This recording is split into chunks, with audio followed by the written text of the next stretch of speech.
Joshua Cribbs turns disaster into a score! Ugly, misformed little creature who has no purpose here, no meaning. I am a human being.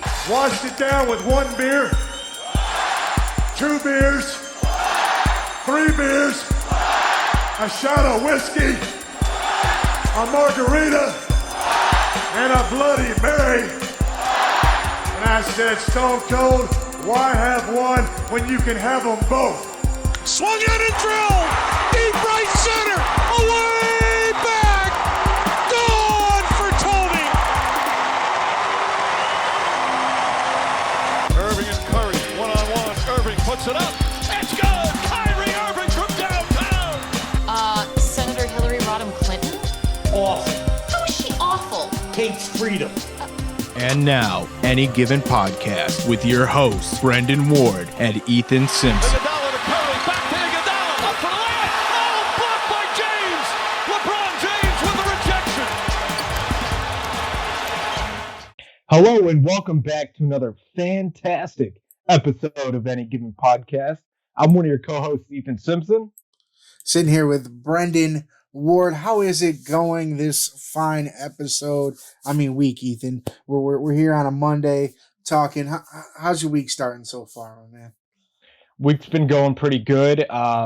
Just like anybody else in Northeast Ohio would say, over this snow, it's about to be April. What the hell's going on? But besides that, cannot complain.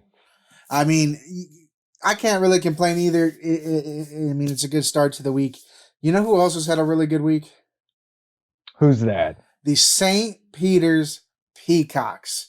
When I talk about the St. Peter's Peacocks, they are the number 15 seed over in their region in the NCAA men's tournament. Well, they were at the start of March. But by last weekend, they were the first number 15 seed to ever reach the Elite Eight. Unfortunately, their run came to an end on Sunday after a loss to the University of North Carolina Tar Heels in that Elite Eight game. They ended up losing 69-49. But what an incredible run by a team that nobody probably, I don't think there's a 1% of the people would have thought that the St. Peter's Peacocks would end up being in the Elite Eight as a 15 seed. Now, we've seen 15 seeds win a game, or maybe even two, but you don't see this type of run from a team that was that far down in the seeding, and they beat some pretty big names and some pretty good teams to get where they got. And unfortunately, North Carolina was the only team that was able to figure out their defense, and it was with a chance for the Final Four on the line. St. Pete, they looked fantastic. They were America's Cinderella story. That is all that people were talking about online was St. Pete. They were talking about Doug. So everybody was rooting for them. Maybe not everybody, obviously, but they were the Cinderella story to have a chance to come through. And if you remember, that was the Kent State Golden Flashes many, many years ago when they had won Antonio Gates on their team. Yeah, a very similar situation. Well, I just think it's like crazy that we buy into these storylines like this that end up making the difference in so many people's lives. Like that, like you said with that Kent State run, not many people might have known who Antonio Gates was. Now they certainly do. He went on that run and then obviously made the choice to play football, and now he's what I consider a Hall of Fame tight end. He's not there. He's not in the hall yet, but he will be. He had that sort of career. So a guy from Kent State who might not have been known, that should get his flowers by the end of his career. There's another guy going in the draft this year that'll happen to as well. So, but we don't have to get into that. I just wanted to kind of lob that one up to you. Oh yeah. But yeah, it's just that kid, like you said, that everyone was hype about, got an NIL deal. Yeah. From Buffalo Wild Wings because just because it was a story, and otherwise this kid wasn't making money in college. I mean, if he had a normal citizen's job, but from his athletics, he wasn't making money. at St. Peter's because I didn't even know what St. Peter's was until a couple weeks ago. So it's just cool to see these kind of things. But then, the bigger the blue bloods kind of come in, and that's really what ends up being the Final Four, kind of the blue bloods of college basketball. You've got on Saturday, you've got Villanova going up against Kansas. Kansas is always at the top. Villanova's been winning titles like every other year recently. North Carolina, Duke, the rivalry sells itself, possibly the biggest rivalry in all of college basketball. And it's for a shot. It's the first time it's ever for a shot at the national champion to go to the national championship game.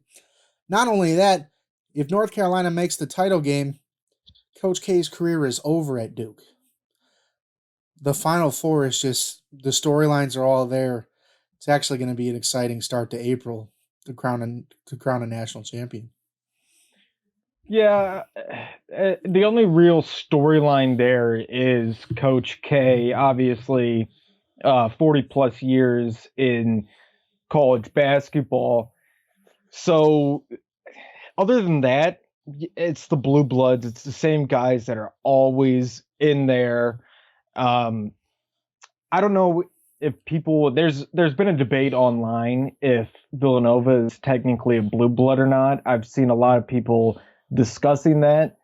I'm not too sure. I mean, they are now. I know it's Kentucky, Kansas, UNC, Duke, but I truly think that Villanova is now in there. Maybe they're a new blood, blue blood. I got you. I'm gonna. You know why I give the nod to Villanova? Because Kentucky couldn't beat St. Peter's to make it there. There you go. That's true. You could say that Kentucky heard St. Peter's trumpet. Yeah, exactly. Did you see that suit PMT was wearing today? Yeah, PFT.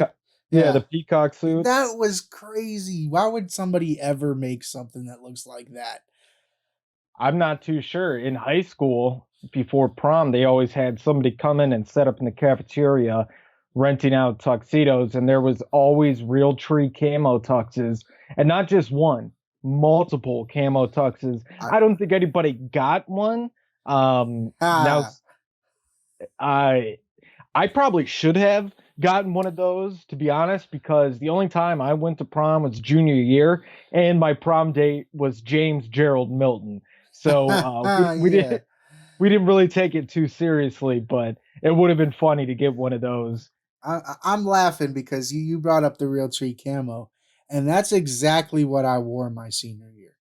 There you go. I wore a white suit. It was red and it had the snow camo.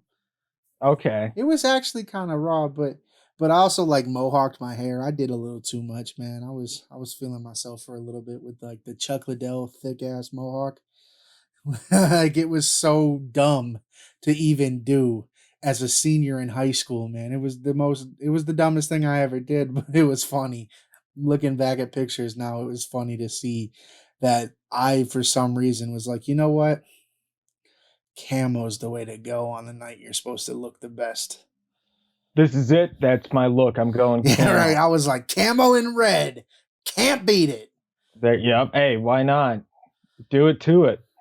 It was a waste of my $100, if I say so myself.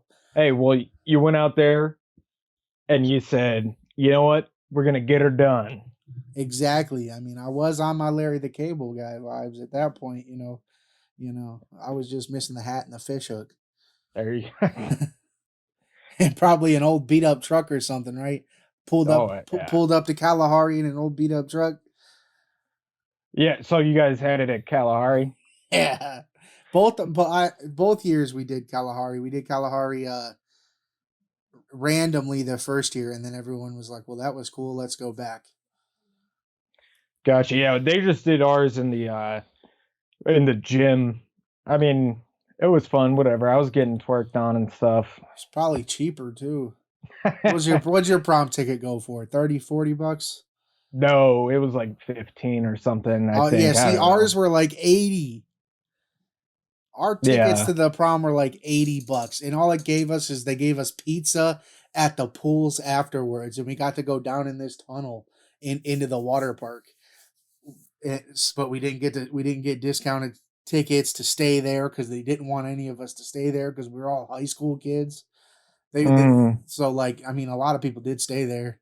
We went to Cedar Point the next day, but we went home. Right. You guys live close enough. Yeah, it was it 30 minutes, I think, to get to Kalahari from where I'm at. Right. That's not too bad. See, it'd be a whole different story if kids from Kent were having their prom at Kalahari. That would be ridiculous. That's like, I mean, they might want you to stay at that point. That's like 2 hours. They don't want you to go home. Right. But I don't think the city of Kent would ever, in their Kent City schools, I'm sorry, not city of Kent City schools, whatever. Who cares? They wouldn't dish out that money. They like to keep their pockets tight. Well, that's the thing. Our schools didn't dish out the money. That's why our tickets were $80. We dished out the money. Right. Yeah. Absolutely. That's a whole different story for a different. Right. Podcast. We're a sports podcast, and we're over here talking about American Commodore tuxedos and proms and shit. How do we go from March Madness to prom? How'd that happen? The PFT is Peacock suit, and then it went on to the camo suits. And I, truth be told, I had no clue that you wore a camo suit. So that's pretty funny. Yeah, it is funny that you brought it up and it just worked out that way. But yeah, I think I'm going to have nightmares about that Peacock suit for a couple days. I'm going to see it like I'm going to be wearing it at like my wedding or something. And then I'm going to have nightmares for a couple days, I feel like, after seeing that one. See, that's where we differ, because I would definitely rock that as a groom. You know, it's funny because I immediately thought that. I was like, I bet you Ethan would rock the hell out of this. I bet you he'd be happy too, and he'd love it, and he'd probably rock it too. So that's funny that you say that, because that was my first thought was, damn, I'd look terrible in that. And my second thought was, I bet you Ethan would pull it off, and he'd be confident enough to do it. So exactly, you're the one person I thought would be like, yeah, the Peacock suit's where it's at. But I mean, that's really all that's going. I don't want to say that's all that's going on in March Madness. There were 65 games if you count like the play-ins and stuff like that. I don't know the exact number. Goes round to 64, then 32, then 16, then 8. That's what I know. So there's probably like 70 games total if you add in 4 or 5 more. So moving on from college basketball, though, we don't talk college basketball much here because we don't watch it besides March. Ever. I'm not watching some December college basketball game. It's just not my thing. I'm sorry. I'll turn on the pros. But speaking of the professional basketball players, what we call our Cleveland Cavaliers, because we're fans of the Cavaliers, have been on a losing streak. Last week we talked about how they were the 6th seed and kind of haven't been playing well. Well, that's just continued despite playing some below average teams. They're now in the 7th seed after losing to Toronto a couple days ago. The 7th seed, that unfortunately means that they're going to be in the play-in tournament and not guaranteed a first round playoff series. So honestly, there's only a handful of games left for everyone. And the worst part about it isn't even that they're not going to be guaranteed a playoff series. The worst part about it is they may end up playing the Brooklyn Nets, who are currently tied with the Hornets for that 8th seed, with Kyrie Irving, who is not allowed to play at home.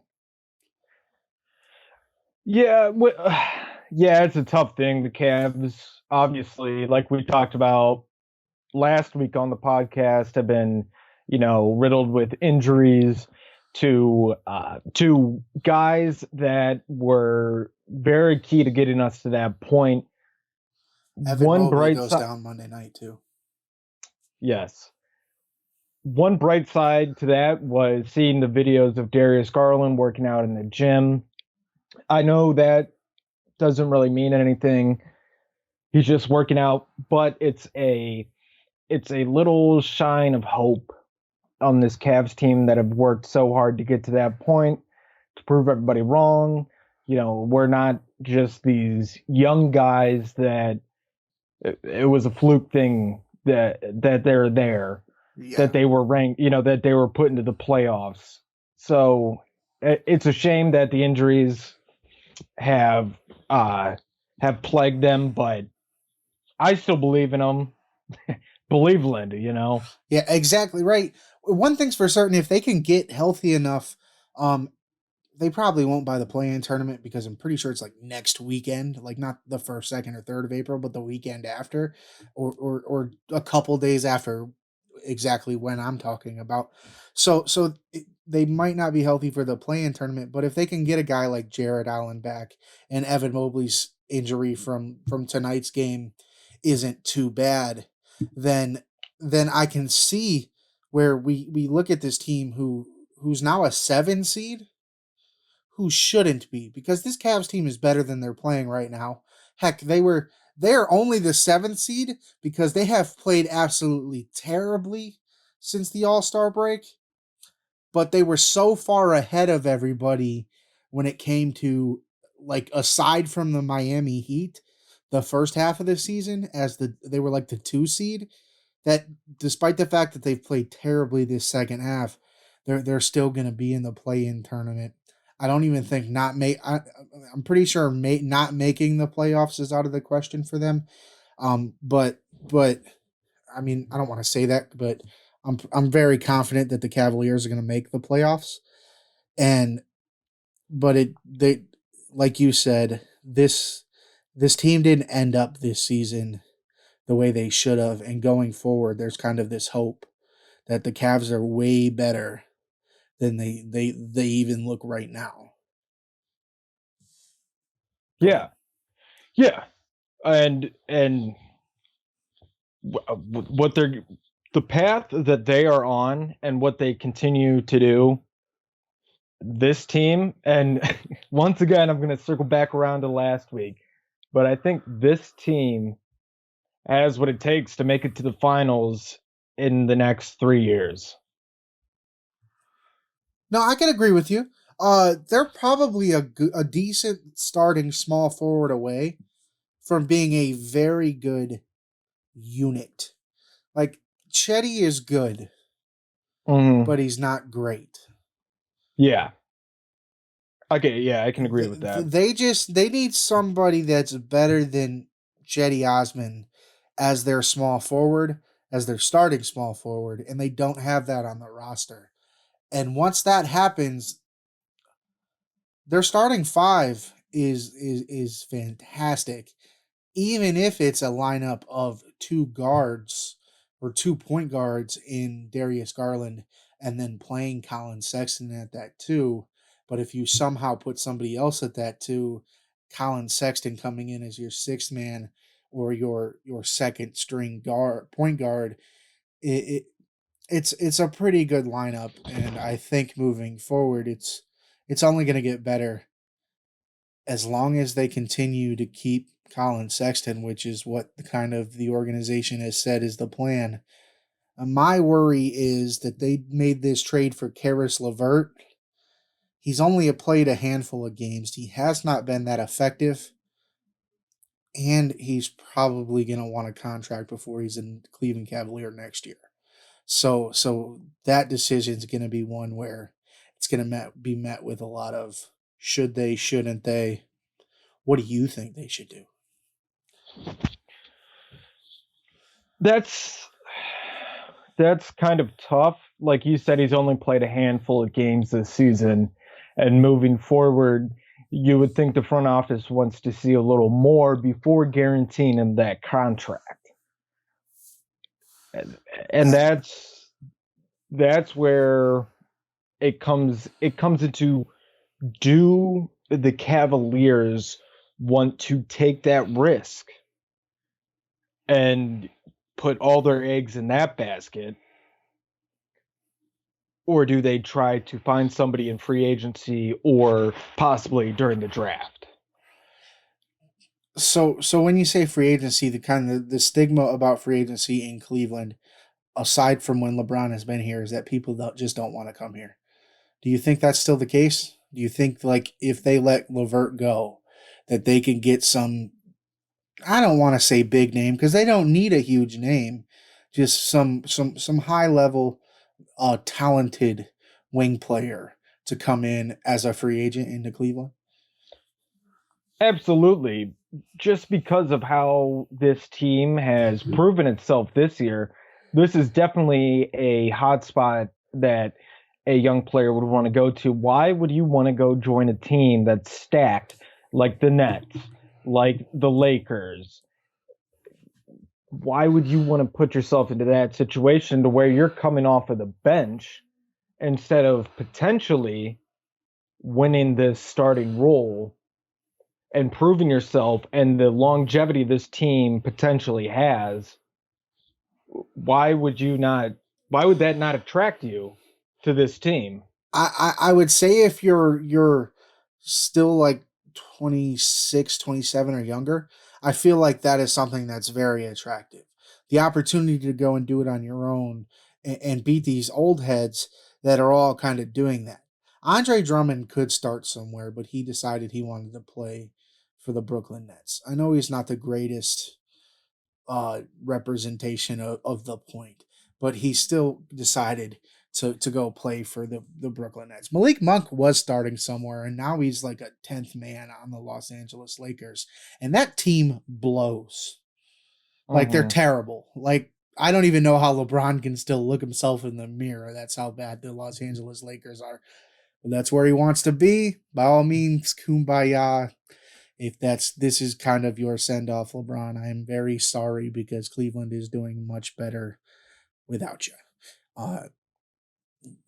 And don't take that as a hot take because it's not. Like, I don't hate LeBron. But kind of moving on from the Cavaliers, there's 4 teams atop. Well, I guess it's not moving on from the Cavaliers. There's 4 teams atop of the East that are all separated by a half game. And the reason I say not separated from the Cavaliers is because if they win that play-in tournament and end up as the 7 or the 8 seed, they're going to play one of these teams. Boston is currently the number 1 seed, but like I said, it's a half game. It could either be Boston, it could be Miami, it could be Philadelphia, and I believe it was Milwaukee was the 4th team, right? What do I have here? Yeah.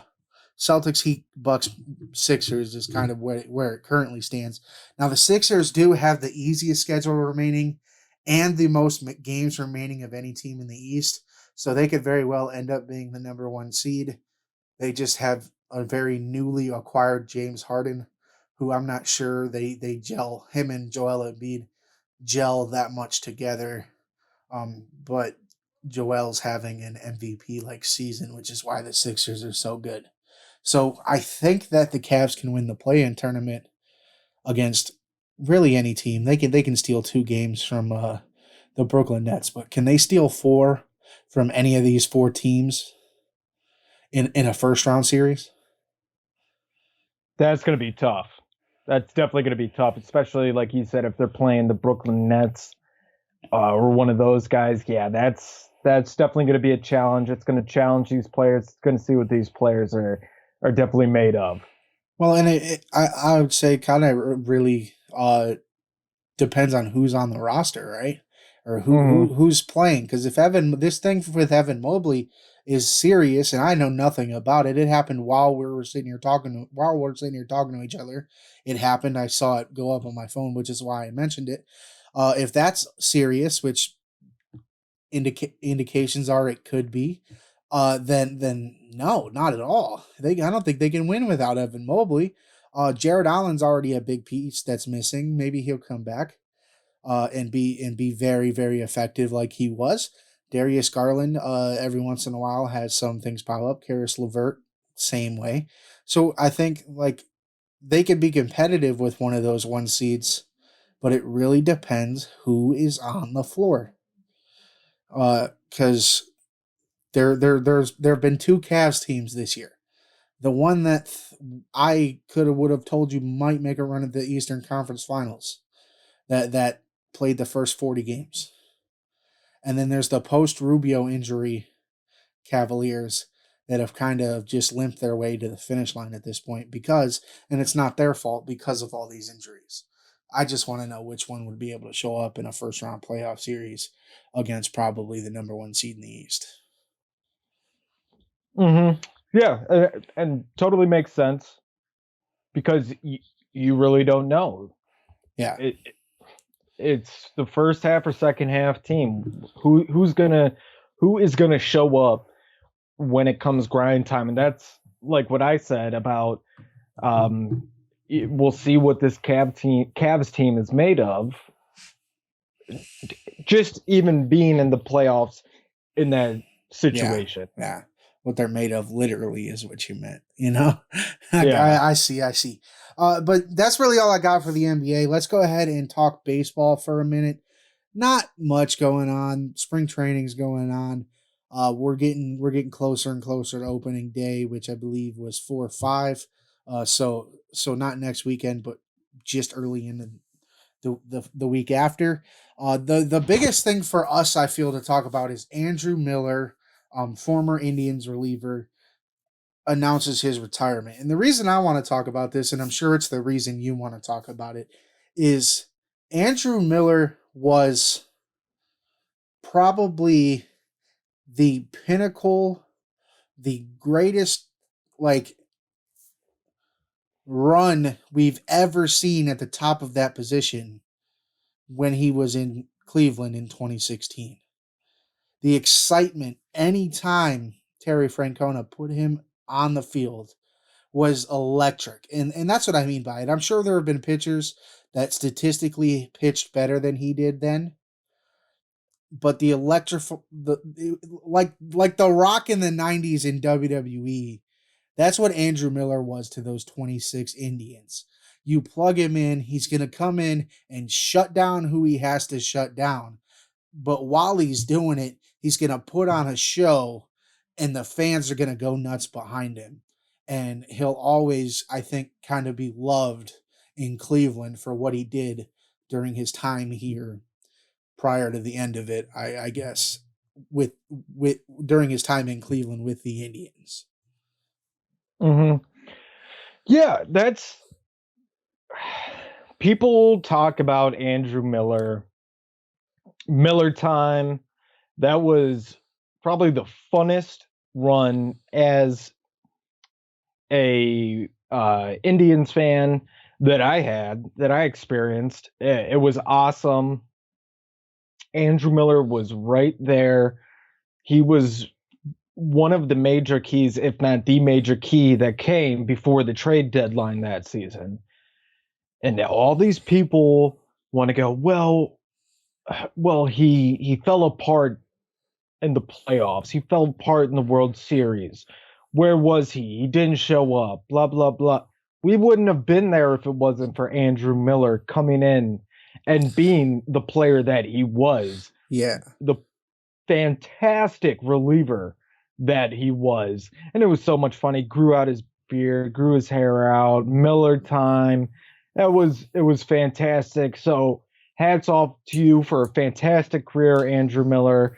I still can't believe the Indians stole you that year. And hey, hats off. Enjoy retirement, my man. I like kind of like you just kind of expounded on kind of what I said. It was just an electrifying time to be an Indians fan. Uh, we stole him, but people who want to have the argument that, well, where'd he go in the World Series? Well, he was gassed anytime, and I don't mean just like every other game, like kind of most people in the bullpen, or every few games, like most people in the bullpen. Even if Andrew Miller pitched the night before, if you needed 3-4 outs in the 6th, 7th inning, he was the man for Terry Francona.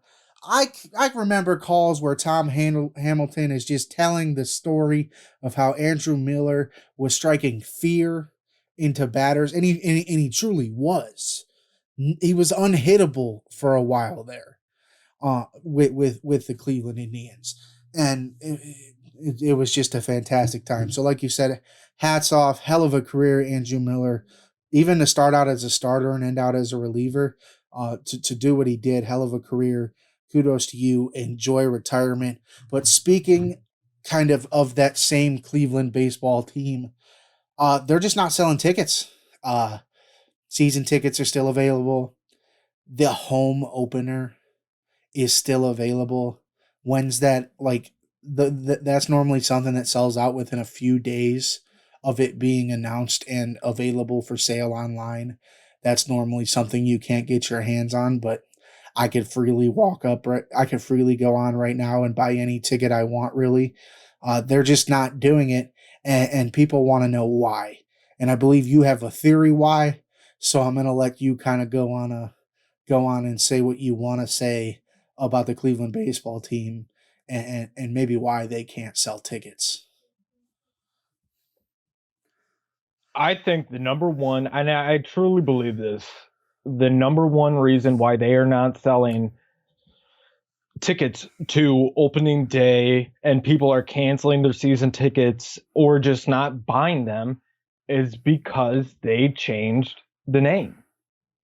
And a lot of people online, are writing out, oh, well, if a name bothers you that much, like, you shouldn't like the sport, like, get over it, blah, blah, blah, blah, blah, blah, blah. And that those people don't understand. I don't like the sport, I like the team. Yeah, those people don't understand what the Cleveland Indians meant to people, what the name Indians meant to what it meant to millions of people around the world. Because I have gone to Arizona for spring training, not in the past couple years, but there was a long stretch where we were going down from about 2014 until 2018. We were going down to Arizona for spring training, and we were obviously decked out in all of our Indians gear. And we were out there. We went and saw the Meteor Crater, which is right by a reservation. And a group of school kids from that reservation and their teacher walked past us and were like, Cleveland Indians, we love it. Like, we love the Indians. There were so many people that would go to Indians games from the reservation that were like, we love the Indians name just because it represents our people. And obviously, not all Native Americans feel the same way, obviously. But, sorry, I just went off onto a whole different That's topic. all right. That's all right. But, I mean, it's kind of, to reel you in real quick, I think your point is that these people were so passionate that, like, there were people that, like, even you wouldn't believe were passionate about this team. And like I said, I don't like the sport. I loved the team. Yeah, and I was one of the people that obviously loved the sport and loved the team growing up playing baseball. Well, of course I like the sport, but it's not the reason I'm watching it. The team I know what you mean. Yeah. Yeah, I got what you meant. But for them just to do that and completely butcher the logos, they butchered the new C, they butchered that logo, the flying G on a baseball.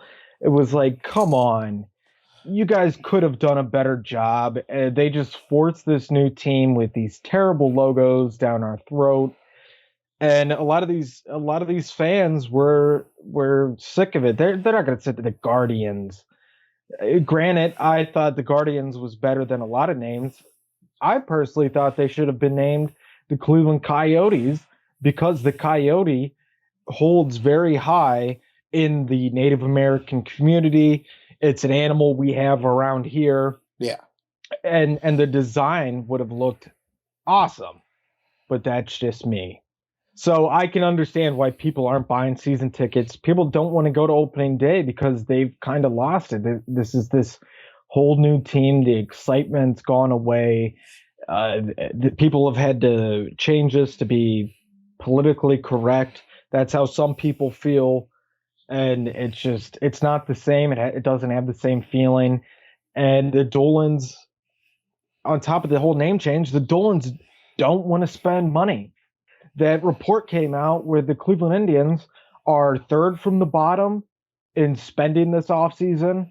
It's just ridiculous. They want to cut corners. They want to keep their wallet closed, but expect people to come. Yeah, exactly. In the spirit of staying opposite with you, I was going to bring up, just to go away from the name change and stuff like that, I was going to bring up what you just said. But I'll kind of summarize it all together, seeing how we're on the same page. The name change happened. It's something that happened, and it's something that I guess I'm going to have to deal with in my own way. And like I said, I love the team, so I'm sure I'll watch some games this year, and we'll slowly get back into baseball. But you can't half-ass a name change. Not one that was as deeply rooted as the Cleveland Indians. You can't half-ass that. You can't, like you said, change your name and then also be the third team from the bottom in spending in free agency. You can't rebrand the team and then just use the same freaking jerseys. You can't rebrand the team and use logos, like you said, that look like they were created on Microsoft Paint. You just can't do it. You've got to spend money at that point. If you made this decision and you made it to be politically correct, by all means, whatever the hell you feel like doing, you own the team. I can't tell you otherwise. I can be a fan. I can have my own opinion. I can't tell you what to do. By all means, that was Dolan's choice. But you can't do that. Half-ass the rundown. Don't pay players anything. Be bottom of the line in terms of payroll yearly. Not sign anybody in free agency. In fact, the only few people they've signed is Brian Shaw, who's universally hated around here. And a couple guys that one's injured, one's not going to be on the 40-man roster to start the season. He's going to be a minor league guy, and that's all you've really done. All they've really done. You can't do all these things together and then bitch at fans because they're not coming to the games. No matter no matter which one of those things were the decision maker for them to not want to come to opening day or have season tickets. You can't do all those things and bitch about people not coming to the games. It's the same thing with the Cleveland Browns. You can't go get a guy like Deshaun Watson and expect women that are pissed to still buy tickets. It just being realistic, no matter what you think of, no matter which side you're on, no matter what your thought is on that situation. If you're upset about it, you can't do it and expect those upset people to still buy tickets. It's just not going to work. It's and anybody who should be in that industry should know that. And it's crazy to me that they thought that, hey, we're going to do all of this stuff and our sales are just going to be the same. Our bottom line is still going to be the same. We're going to not actively try to win. We are going to rebrand our entire team. We're going to half-ass the rollout of it to the point where we're getting sued by a roller derby team and then bitch about tickets not being sold. It's just not something you want, but it's not surprising from the owners of that organization to me at all.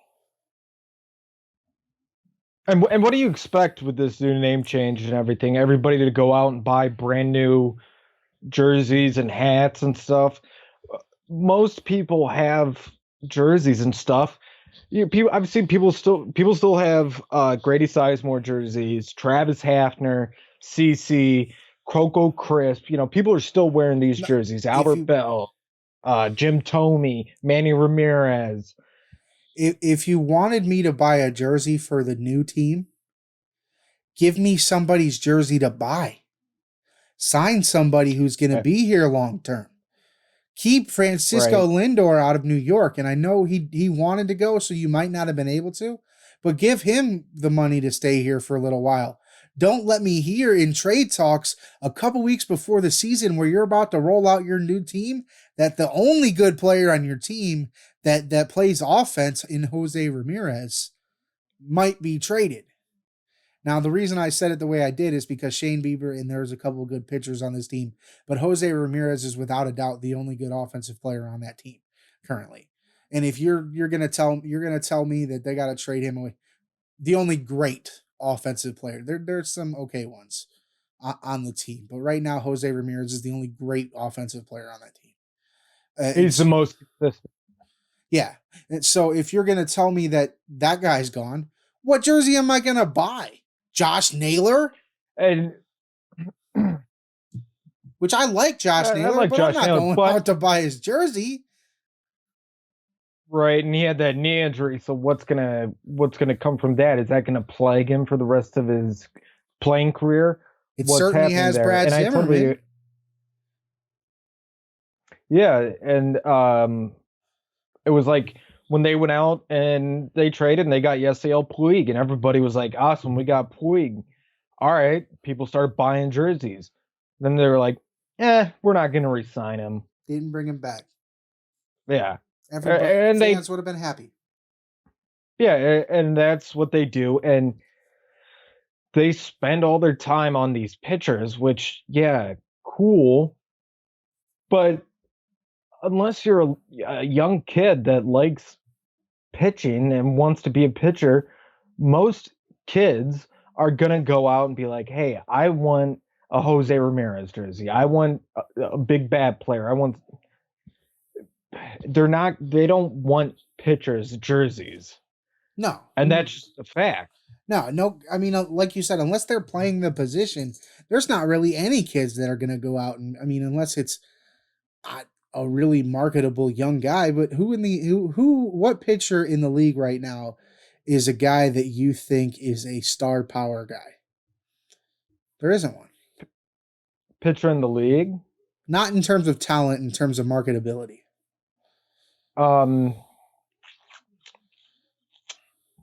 Trevor Bauer, he's definitely got a whole certain fan base that would love to see him out more.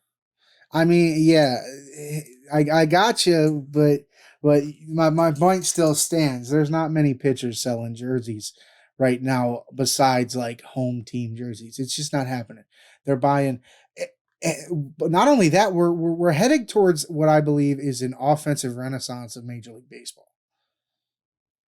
Who's going to stop that Dodgers team this year from scoring? They've got like 10 All-Stars and 4 Hall of Famers on their team right now. Yeah, absolutely. Just to go off of that, look at the new star for the Angels. When he's not pitching, he's in the outfield. And the reason why he's a star is because he can hit. Yeah, he's not famous because he pitches the baseball. He's famous because when he doesn't, he hits the ball out of the park. You're absolutely right. I mean, and you got to remember it's just like with the dunk contest in the NBA. There isn't, just like the home run derby, there's not like a pitching challenge. There's not a passing challenge or, contest or derby for pitching and for passing the ball and fundamentals. There's a skill challenge, but that's different than passing, being a good teammate, Would you say that Tatis Jr. is probably the most marketable guy in baseball right now?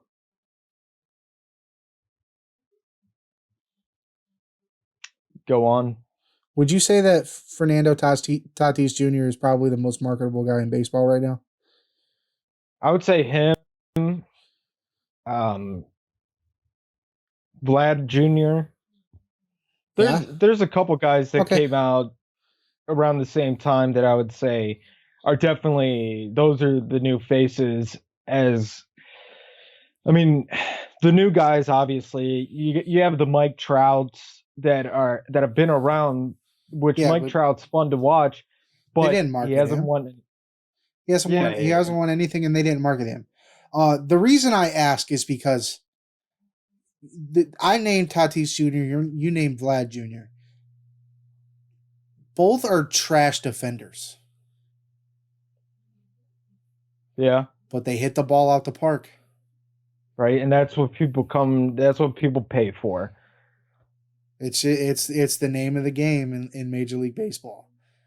God, this has been a good conversation. But let's go ahead and move on to football because we're getting down kind of to the end of it.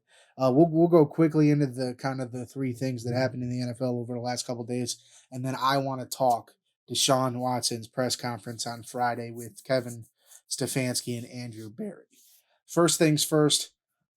If you haven't paid attention to anything that's happened in Buffalo over the last year, aside from their team being pretty good, the Bills also have been trying to get a new stadium in Orchard Park that finally has been approved. They're going to get a new $1.4 billion stadium that's mostly funded by the public in Orchard Park, New York, to be opened in 2026. So new stadiums everywhere around. Maybe the Browns are coming up in the future. Darryl Ryder actually tweeted something like that. That Bills get theirs. Tennessee's already looking to do theirs, and then the Browns might be next. So we'll see. The Detroit Lions are going to be on HBO's Hard Knocks in August. I think it might be the most entertaining season we've ever seen. I am all for watching 6 episodes of Dan Campbell run a training camp. Yeah, I thought you were gonna say something a little different there, Yeah, but I absolutely would love to see Dan Campbell running some training.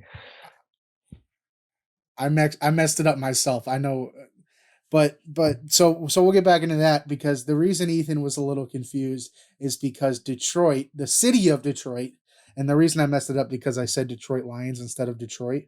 The city of Detroit was announced to be the host of the 2024 NFL Draft. Was that Music City Hall or what's it called? Is that where they're going to do it again? They did it there forever. Radio City Music Hall, is that what it's called? In New York? No, what's the one in Detroit? I'm They not did it in too sure. I Detroit. know they do Music City Hall, and Yeah. They did one in Detroit for a that's while in too. New York. Maybe I'm thinking New York and it was actually Detroit. But Detroit gets the 2024 NFL Draft, and then the Lions get on HBO Hard Knocks. I didn't even watch last year's at all. I don't even know who was last year. Wasn't it the double? It was Oh it yeah, was Rams, did they do Rams, double Rams Chargers. Chargers? Yeah, I'm pretty sure. That was terrible. I mean, I should have watched it. I kind of like the Chargers coach now, but so maybe I should have watched it. But yeah, Rams go from Hard Knocks to Super Bowl champs. But Yeah. the Deshaun Watson press conference in the final 10 minutes of our show, it kind of went as expected for me. The thing that kind of caught me off guard is I didn't expect Deshaun Watson to proclaim his innocence as prominently as he did. And I know he has, and I know, and I'm not saying that's a bad thing. By all means, stick to your guns. If you're saying you're innocent until proven guilty, then you're saying you're innocent. Stick to your guns. I just thought that it was like he would have dodged those questions rather than say what he said. Not saying that he's guilty and that by all means like he didn't want to say anything, but he was pretty adamant. Like we talked about earlier in the week, multiple times. I did not respect any women. I did not touch any women. I was not raised by my auntie and mom like that. And he said it multiple times. And I thought I came out of it not convinced that he's innocent because it's not my job to kind of determine his innocence. But I think I came out of it a little more confident in why the Browns made the move. what was your kind of initial reaction, just kind of from what you saw of it, even if you didn't watch the whole thing? Yeah, it was just him. It was him just pretty much responding to the questions. I I was innocent. I was, proven innocent. I didn't do this, which he was saying, and a lot of people were discussing that. Was this too extensive? Were they asking this question too much? Were they beating a dead horse? Absolutely not, because that's why they held that press conference. Yeah. For them to talk with him about this. It's not like when Big Ben gets into the Hall of Fame and they start asking, well, what about those rape, accusations? It's That's not a whole different thing. Now, it's not an ongoing story. yeah, that's beating a dead horse. Yeah. This is an ongoing story that he was just found not guilty on criminal charges, on 22 criminal charges. They didn't charge He him. was He wasn't just found not traded. guilty. I just don't want people to yell at yeah, I just don't want said. people to yell at you. You said he was found not guilty. I just don't want people to yell at you. Just so. That's it. You know what? Did I confuse you? I said found not guilty. Yeah, but he wasn't. He just was never charged. That's. I thought he was in trial and stuff. Well, no, he was. They did a trial. deposition, and he was just never criminally charged. So, like, they didn't try him and give him a not guilty verdict. They just never charged him, and so now it's just civil suits for money. I just, the internet nitpicking, man. I just wanted you to kind of. I knew what you meant, and you were right in what you were saying. I just wanted you to kind of not get yelled at by the internet. Yeah, whatever. The internet's for the Screw 'em, birds. right? Screw them, right? Right, unless you listen to any given podcast. In that case, you're the best. You're my rock. But yeah, it's an ongoing thing. Obviously, they have to talk about it. Were they a little excessive? I don't know, because I didn't watch the full thing, and I'm willing to admit that. I'm not gonna sit around here and BS you guys. I didn't watch the full thing. I mean, I listened to it. I didn't watch it. I truly don't think they were that excessive. I think every question was about the situation, but it's gonna be. You're not gonna. Hey, Deshaun, you think you're gonna win the MVP next year? You're not gonna ask him that at that press conference. So yeah. And should the Haslams have at least flown to Cleveland? Yeah, they should have been there in person. I found that to be a very distasteful move. Just by going on a Zoom call, you couldn't have came down. Ridiculous. Or if not, do your best to explain why. Yeah. Don't just tell us, hey, we're going to do a Zoom call. Yeah, and the thing too was when they were about to offer him that money, they were like, "Yeah, we asked our daughters and our family members what we should do. Do not ask your daughters what the Browns should do as a move." Well, Are you kidding me? I mean, that's kind of like. Let me rephrase that. Don't ask your kids that have nothing to do with professional football if that's a smart move. Talk to your PR guys. Talk to your GM. Exactly. Talk to the coaches. Had nothing to do with the gender of the children. Just had to do with the fact that they have nothing to do with football. It's like old dude asking the homeless guy if they should draft Johnny Manziel. Was it Farmer? Was that Farmer or was that Pettin? That was Ray. Yeah, that was Farmer. Yeah, it's like Farmer being like, "Hey, should we draft Johnny Manziel?" As he's handing dude $1 on the corner because he's panhandling. I'm sure that guy knows who we should draft. You don't even know who he is. He just said, yeah, he's never even seen him on TV. He's, you don't ask people that aren't in it. And I thought that they did very well. The only thing that really threw me off is Deshaun's explanation of just the number of different therapists. he kind of blamed it on social media. He kind of was like, Yeah. he was like, in this day and age, social media kind of allows for that sort of thing, and when you search for those type of things on social media, you're given multiple options in your area, which don't know about that one. I'm not really searching for massage therapist on Instagram. I'm not searching for any sort of product on Instagram. Instagram's just a photo thing for me, and I mean business thing in terms of the Kent stage for me. But like, yeah, that's and then he said like the 40 were over a 5-year period in Houston, and he was like, so you guys are taking it out of context that it really wasn't an excessive amount. It was 40 over a 5-year period is a decent amount. And I mean, all I could think of is like, I've had 2 people cut my hair in 25 years. Like, so, or 26 years. Wait, I'm 27, ain't I? No, not yet. All right. Yeah. 26. But I don't know. I've never had a massage, like a professional massage. So I don't know the kind of etiquette there. I don't know if 40 is really a good number to have in 5 years. I also don't play sports. I also think the team probably has a masseuse on staff. I don't know. Just a weird situation for me, but other than that, I thought it kind of went as expected. I don't think it added anything positive. I don't think it kind of added anything negative to the situation. I think it just happened. And that's kind of where I stand on the Deshaun Watson press conference. That's all he could really do. What did the public expect him to say I don't that know. he hasn't said already? Yeah, I don't really know what they wanted out of that or what they thought they were going to get out of that.